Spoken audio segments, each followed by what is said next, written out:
নমস্কার বন্ধুরা। পশ্চিমবঙ্গ সরকারের জনপ্রিয়তম প্রকল্পগুলির মধ্যে একটি হলো লক্ষ্মী ভাণ্ডার প্রকল্প। 21-এর বিধানসভার নির্বাচনের পর এই প্রকল্প চালু করেছিল রাজ্য সরকার। 2024 সালের লোকসভা ভোটের আগে ভাতা বাড়ানো হয়েছে। 500 টাকার বদলে বর্তমানে 1000 টাকা করে পেয়ে থাকেন বাংলার মহিলারা। এবার এই প্রকল্প নিয়েই নতুন আপডেট। কি সেই আপডেট জানাবো সম্পূর্ণ বিস্তারিত ভিডিওটিতে।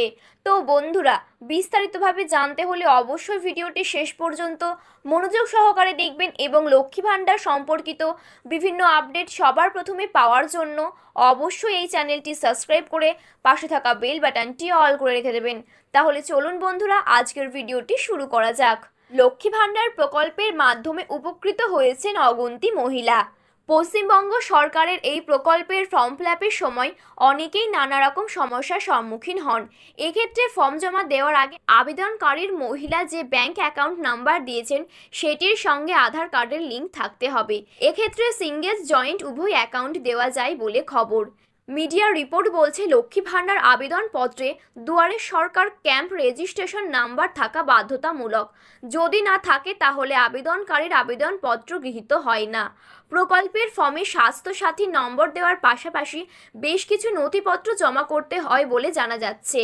একটি সংবাদ মাধ্যমে প্রকাশিত প্রতিবেদন অনুসারে লক্ষ্মী ভাণ্ডার আবেদনপত্রের সঙ্গে আবেদনকারীর Aadhaar card, ration card, voter card, Swasthyasathi card এবং ব্যাংকের পাসবুকের জেরক্স দিতে হয়।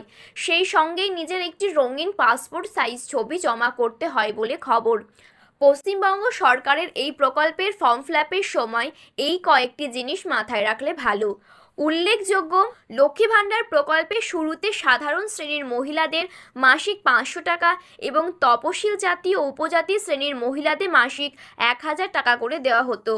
তবে লোকসভা নির্বাচনের আবহে সেই ভাতা বাড়ানো হয়।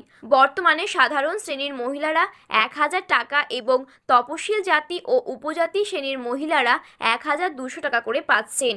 তো বন্ধুরা, এই ছিল আজকে লক্ষ্মীর ভাণ্ডার সম্পর্কিত আপডেট।